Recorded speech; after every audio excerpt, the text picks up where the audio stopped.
ଆୟୁବ ଅଧ୍ୟାୟ 36। ଇଲିହୁ ଆହୁରି କହିଲା, ଟିକିଏ ସମ୍ଭାଳ, ମୁଁ ତୁମ୍ଭକୁ ଜଣାଇବି, କାରଣ ପରମେଶ୍ୱରଙ୍କ ପକ୍ଷରେ ମୋହର ଆହୁରି କିଛି କହିବାର ଅଛି।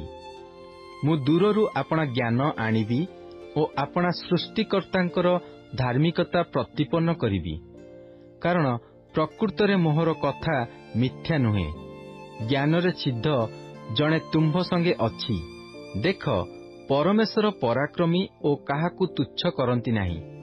ସେ ବୁଦ୍ଧି ବଳରେ ପରାକ୍ରମୀ ଅଟନ୍ତି। ସେ ଦୁଷ୍ଟର ପ୍ରାଣ ରକ୍ଷା କରନ୍ତି ନାହିଁ, ମାତ୍ର ଦୁଃଖଗ୍ରସ୍ତମାନଙ୍କୁ ନ୍ୟାୟ ପ୍ରଦାନ କରନ୍ତି। ସେ ଧାର୍ମିକମାନଙ୍କଠାରୁ ଆପଣା ଦୃଷ୍ଟି ଫେରାନ୍ତି ନାହିଁ, ମାତ୍ର ସେ ସିଂହାସନୋପବିଷ୍ଟ ରାଜଗଣ ସଙ୍ଗରେ ସଦାକାଳ ସେମାନଙ୍କୁ ସ୍ଥାପନ କରନ୍ତି ଓ ସେମାନେ ଉନ୍ନତ ହୁଅନ୍ତି।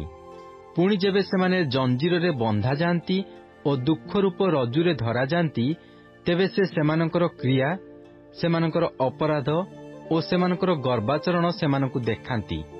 ମଧ୍ୟ ଶିକ୍ଷା ପ୍ରତି ସେ ସେମାନଙ୍କ କର୍ଣ୍ଣ ମୁକ୍ତ କରନ୍ତି।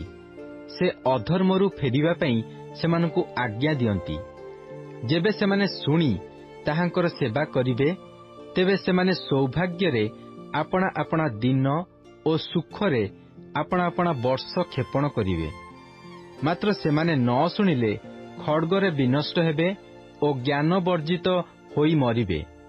ମାତ୍ର ଅନ୍ତଃକରଣରେ ଅଧାର୍ମିକ ଲୋକମାନେ କ୍ରୋଧ ସଞ୍ଚୟ କରନ୍ତି। ସେ ସେମାନଙ୍କୁ ବାନ୍ଧିଲେ ସେମାନେ ସାହାଯ୍ୟ ପାଇଁ ଡାକ ପକାନ୍ତି ନାହିଁ। ସେମାନେ ଯୌବନ କାଳରେ ମରନ୍ତି ଓ ଅଶୁଚି ଲୋକମାନଙ୍କ ମଧ୍ୟରେ ସେମାନଙ୍କ ଜୀବନ ବିନଷ୍ଟ ହୁଏ। ସେ ଦୁଃଖୀ ଲୋକକୁ ତାହାର ଦୁଃଖ ଦ୍ୱାରା ଉଦ୍ଧାର କରନ୍ତି ଓ ଉପଦ୍ରବ ଦ୍ୱାରା ସେମାନଙ୍କର କର୍ଣ୍ଣ ମୁକ୍ତ କରନ୍ତି।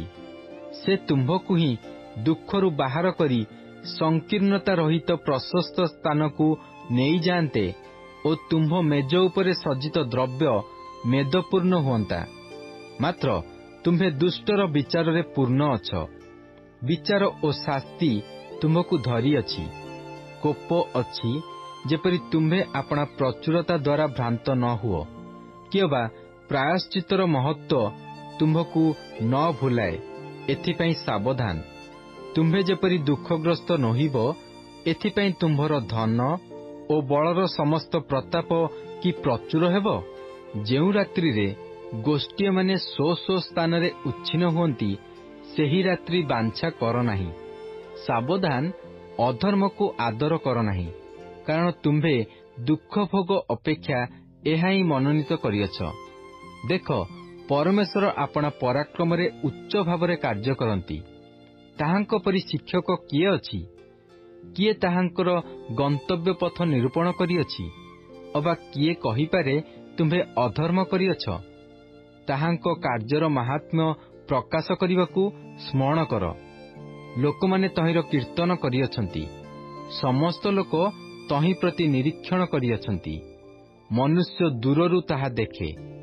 ଦେଖ, ପରମେଶ୍ୱର ମହାନ ଓ ଆମ୍ଭେମାନେ ତାହାଙ୍କୁ ଜାଣୁନାହୁଁ। ତାହାଙ୍କ ବର୍ଷର ସଂଖ୍ୟା ଅନନୁସନ୍ଦେହ, କାରଣ ସେ ଜଳବିନ୍ଦୁ ସବୁ ଆକର୍ଷଣ କରନ୍ତି। ତାହା ବୃଷ୍ଟି ରୂପେ ତାହାଙ୍କ ବାଷ୍ପରୁ ପଡ଼େ। ଆକାଶ ତାହା ଢାଳିଦିଏ ଓ ମନୁଷ୍ୟ ଉପରେ ତାହା ବହୁଳ ରୂପେ ବର୍ଷେ। ମେଘମାଳାର ପ୍ରସାରଣ ଓ ତାହାଙ୍କ ଚନ୍ଦ୍ରାତପର ଗର୍ଜନ କି କେହି ବୁଝିପାରେ? ଦେଖ, ସେ ଆପଣା ଚତୁର୍ଦିଗରେ ନିଜ ଦୀପ୍ତି ବିସ୍ତାର କରନ୍ତି। ପୁଣି ସେ ସମୁଦ୍ରର ତଳଭାଗ ଆବୃତ କରନ୍ତି, କାରଣ ସେ ଏସବୁ ଦ୍ୱାରା ଗୋଷ୍ଠୀବର୍ଗର ଶାସନ କରନ୍ତି। ସେ ବହୁଳ ପରିମାଣରେ ଆହାର ଦିଅନ୍ତି। ସେ ବିଦ୍ୟୁତରେ ଆପଣା ହସ୍ତ ଆଚ୍ଛାଦନ କରନ୍ତି ଓ ଲକ୍ଷ୍ୟସ୍ଥଳ ଆଘାତ କରିବାକୁ ଆଜ୍ଞା ଦିଅନ୍ତି। ତହିଁର ଶବ୍ଦ ତାହାଙ୍କ ବିଷୟରେ ପରିଚୟ ଦିଏ। ପଶୁପଲ ମଧ୍ୟ ଆଗାମୀ ତୋଫାନ ବିଷୟ ଜଣାନ୍ତି।